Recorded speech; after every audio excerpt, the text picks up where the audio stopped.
பேர் ராஜகுமாரி. சார் சொல்லி கொடுத்து ரொம்ப யூஸ்ஃபுல்லாக இருந்தது. இது வரைக்கும் எந்த ஒரு இதுவும் தெரியாமல் இருந்தது ஓரளவுக்கு. இப்போ அவர் சொல்லி கொடுத்ததுனால ஸோ எப்படி நம்ம வந்து பாதுகாப்பாக இருக்கலாம் அப்படின்றது வந்து எங்களுக்கு கொஞ்சம் ஒரு இதுவாக இருந்தது, யூஸ்ஃபுல்லாக இருந்தது ரொம்ப.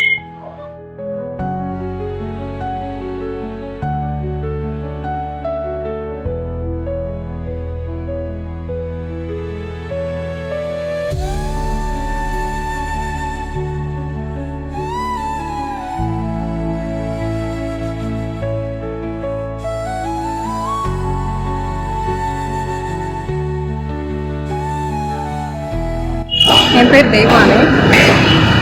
சுந்தர் சார் சொல்லி கொடுத்தது ரொம்ப யூஸ்ஃபுல்லாக இருந்தது.